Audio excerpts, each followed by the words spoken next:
Hi everybody, welcome back to AP Psychology with me, Miss Baines, your teacher, where you can take advantage of being able to pause and rewind me as I deliver you our latest content. So go ahead and grab those multicolored markers, get yourself nice and comfy, and of course don't forget those ever important binder notes that go in lockstep order with this video called Unit 9, Video 1, Social Thinking, which you can find in your new Unit 9 binder notes on pages 1 through 3. I'll see you on the other side.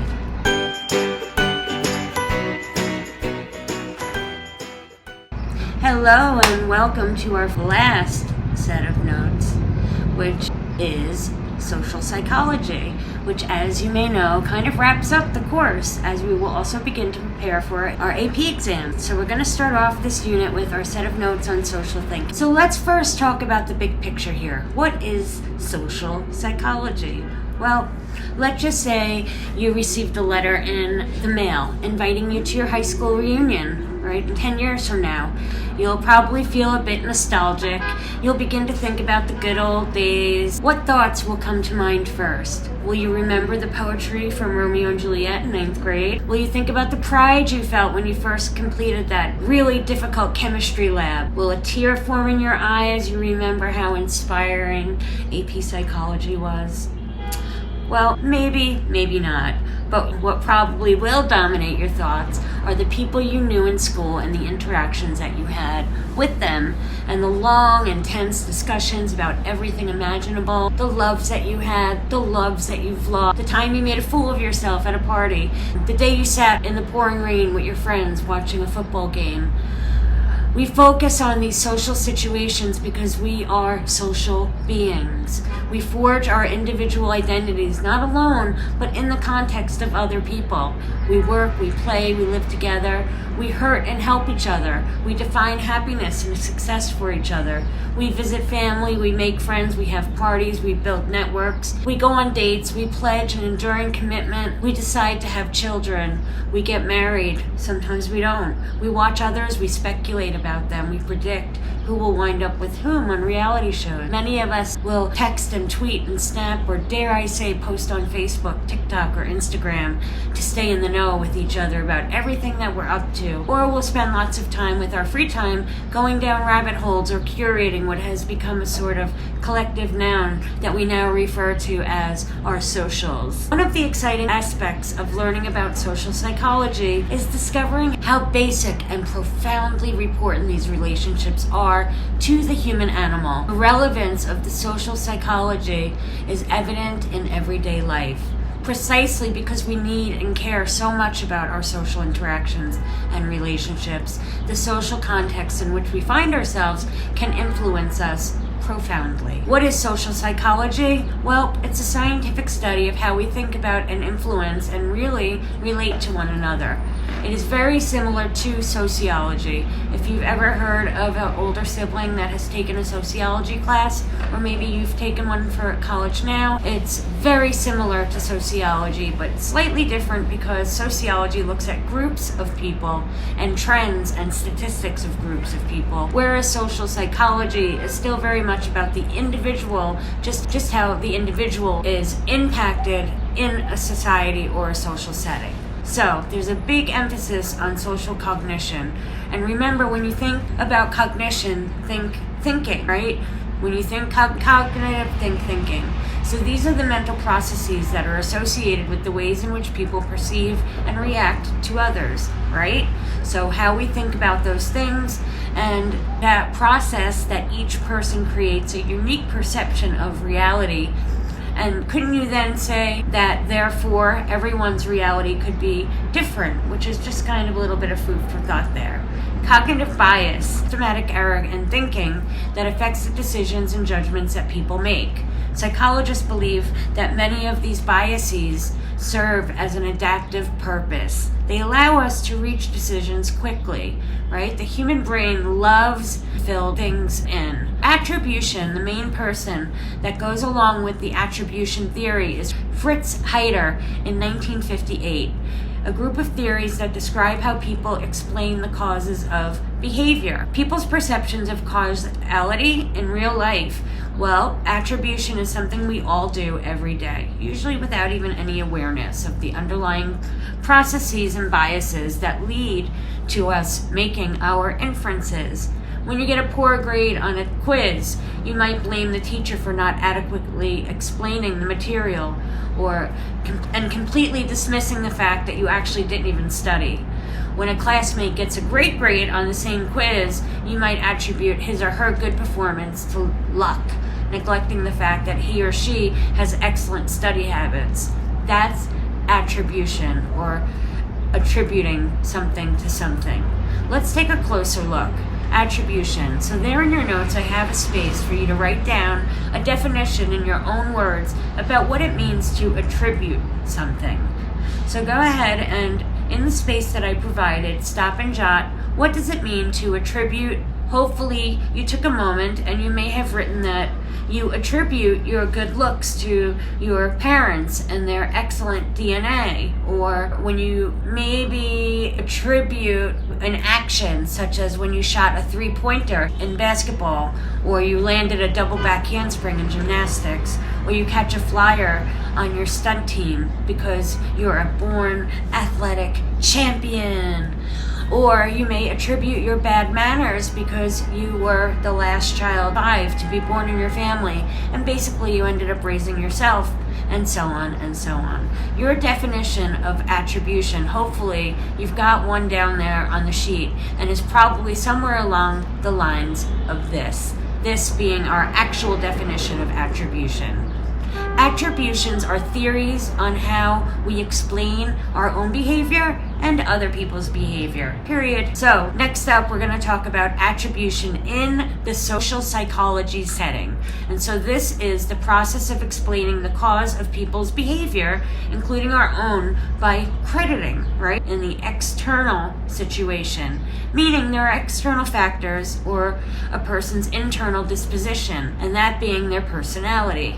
So our internal factors, so let's just say you got an A+ on your test today, okay? Let's say you got an A+ on your test, and you go now under your definition of attribution, and I want you to make a situational attribution for that good grade. What do you attribute getting that 100 from? And then I want you to also make a dispositional attribution for the good grade. If you don't know how to do that, just look back up in your notes about what attribution is, okay, about why you got that bad grade or that good grade. Let's talk about your situational versus your dispositional for your A+ on the test. If you made a situational attribution, it should have been something along the lines of, oh, I was using my lucky pen. I got such a great night's sleep last night. Or I had a super healthy breakfast this morning.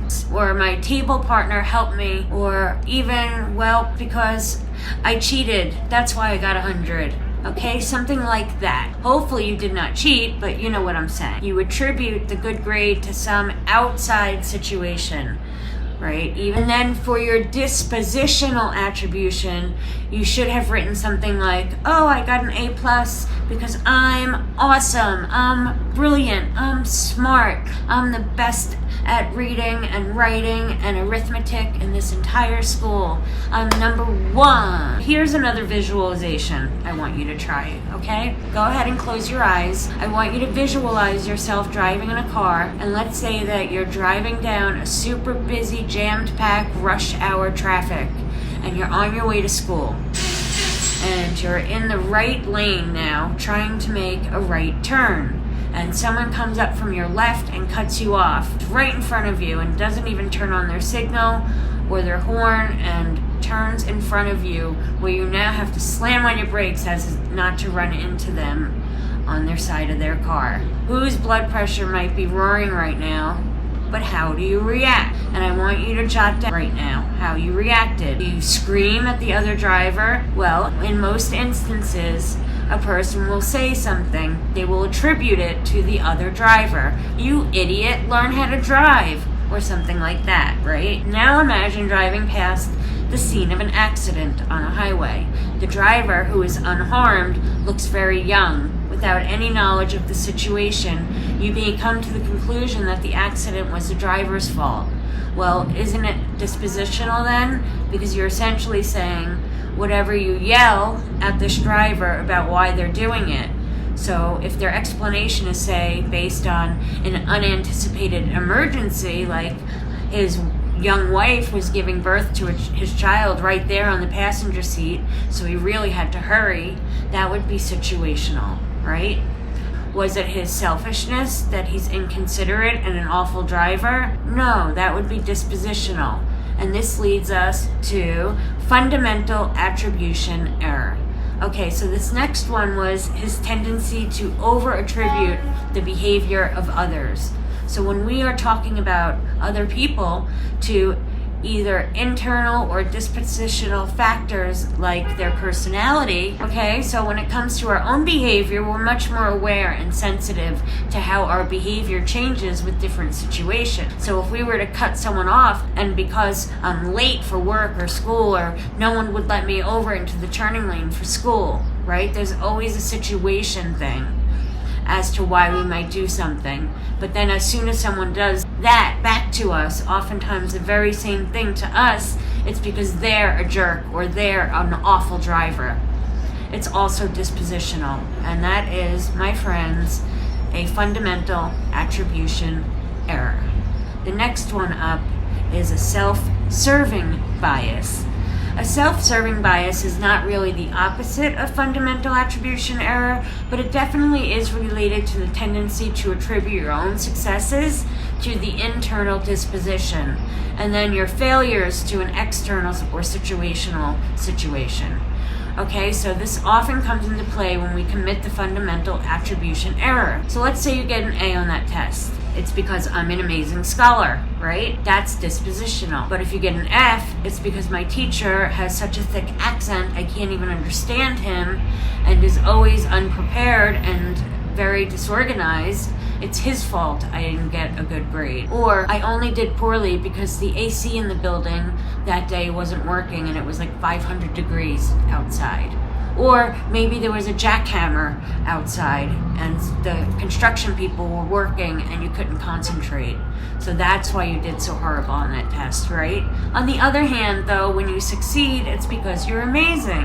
When you fail, it's because these other things. Confirmation bias is a type of cognitive bias where one tends to search for, interpret, favor, and recall information in a way that confirms or strengthens one's already prior personal beliefs or hypotheses.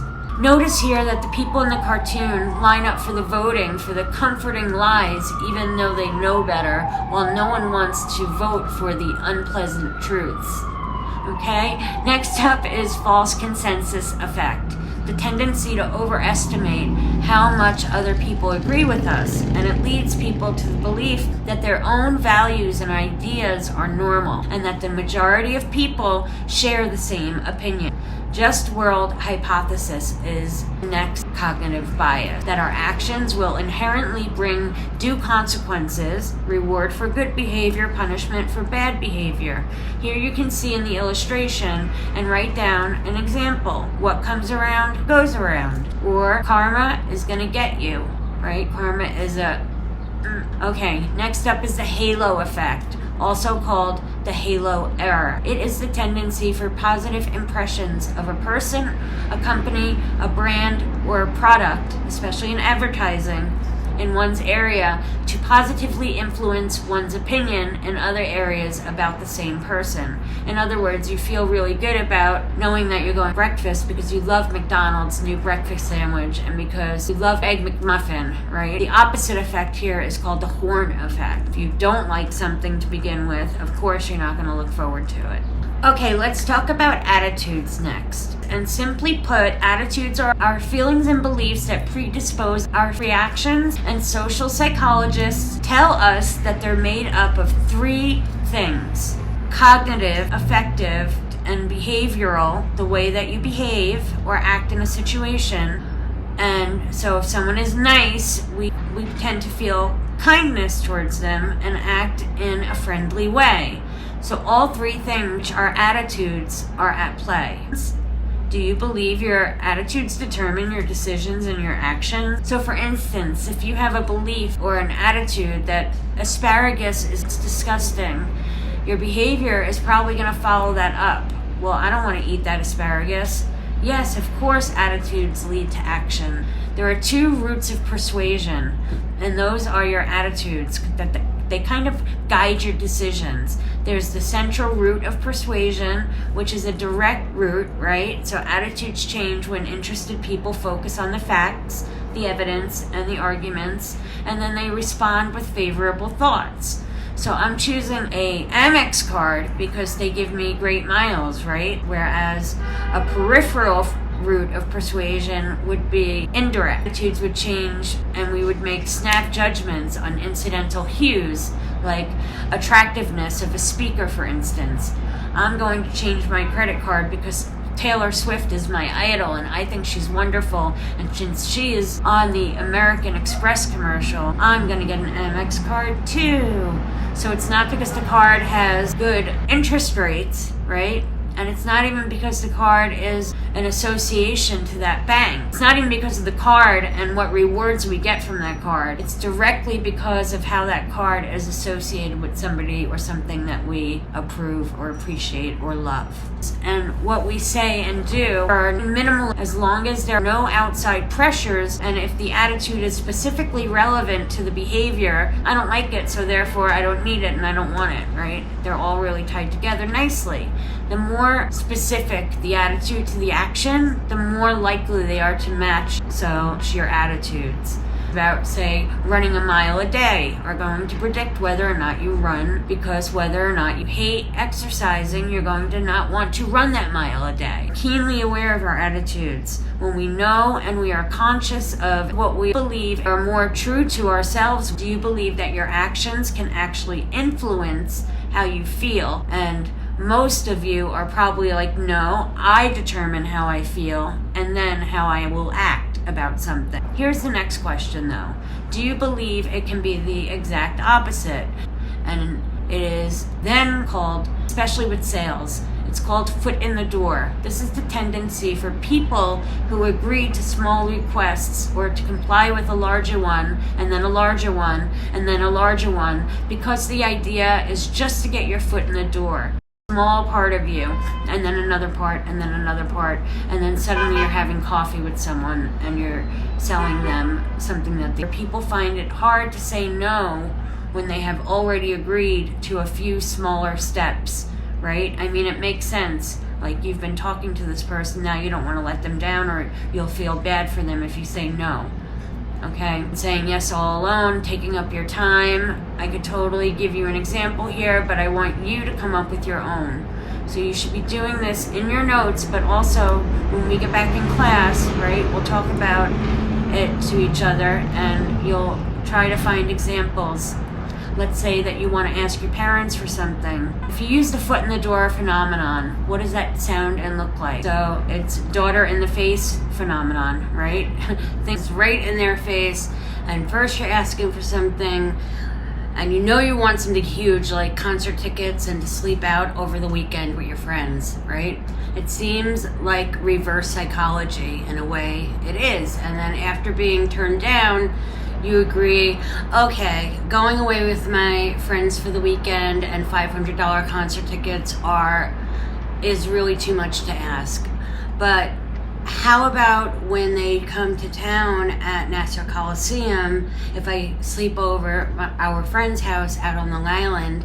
Because the person who is asking you, right, because you appear willing to compromise a little bit, and because the request seems modest by comparison to what you were first asking for, which was something huge, it's more likely to be granted than if it had been asked at the outset. And then, you get them to change their mind. Next up is cognitive dissonance theory. This is when people become aware of the inconsistency. So think of dissonance. Dissonance is difference, right?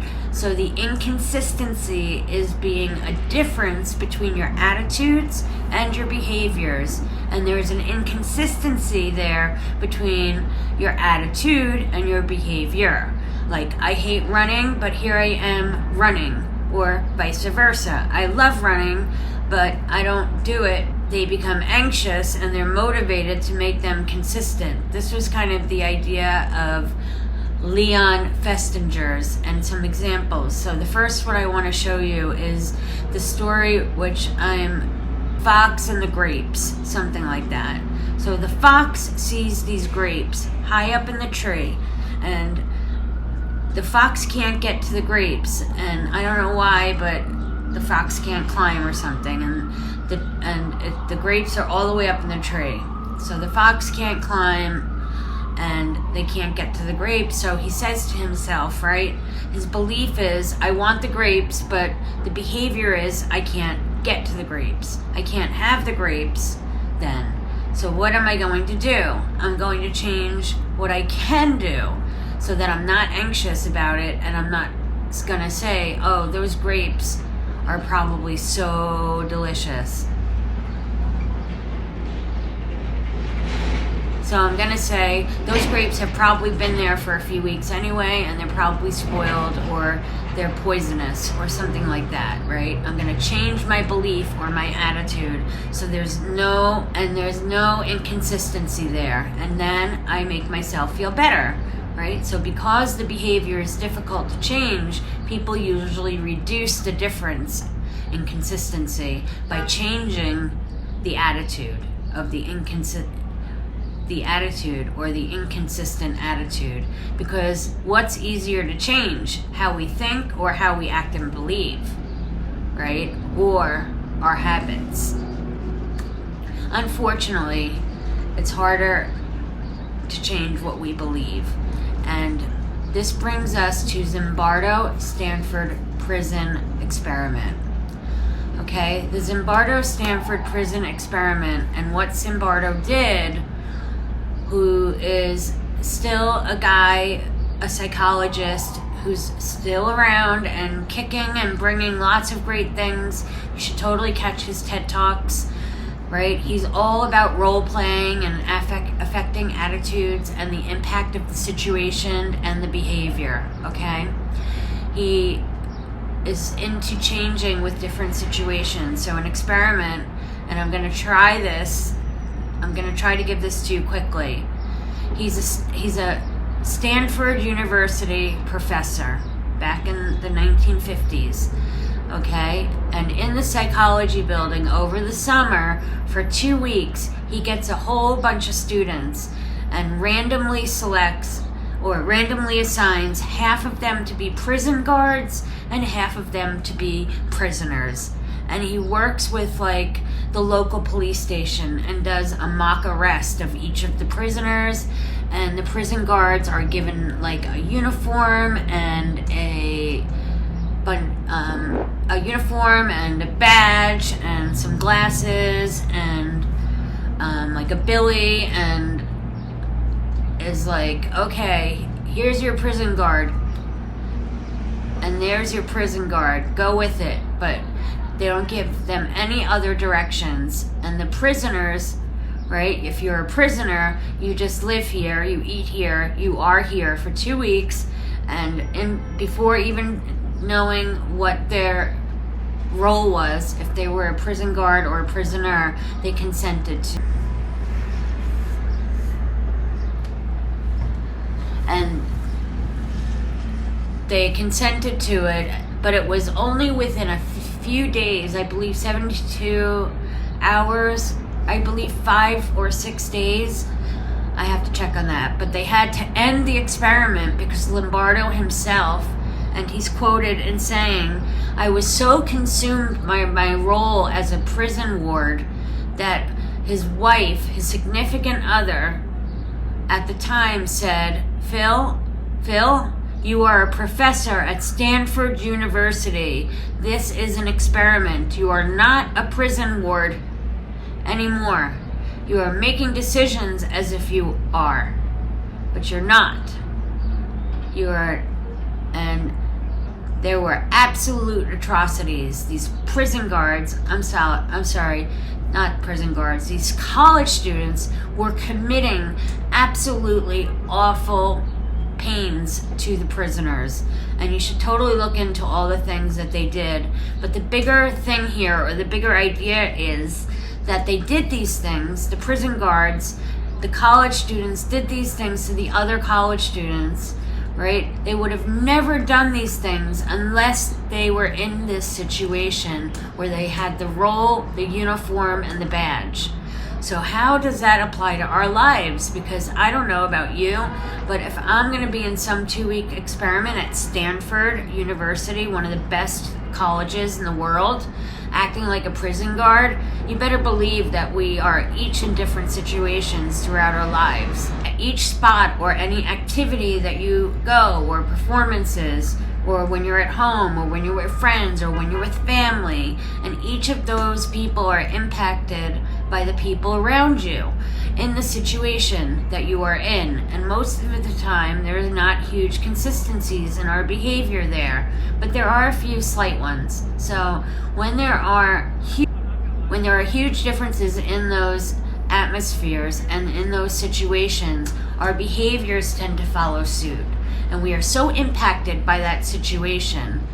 Okay, so the results, and I've just kind of put into words what I've been saying here, but the results here were that the prison guards and even Zimbardo himself admitted that they were so consumed with their role, either as prison ward or prison guard, that they acted in ways that they never would have under normal circumstances outside of that role, showing the impact of just a little bit of authority, right? The impact of the situation on how we behave, and how we can't just say that we are exempt from that, right? We can't just say, whoa, this looks crazy, I don't want to be part of this anymore, because we've already committed ourselves to it. We tend to follow through with it, and we don't become exempt, right? If they would have done that, the research wouldn't have been complete, right? So it shows you that, very much shows you what the difference would be, all right? And that concludes our notes on social thinking.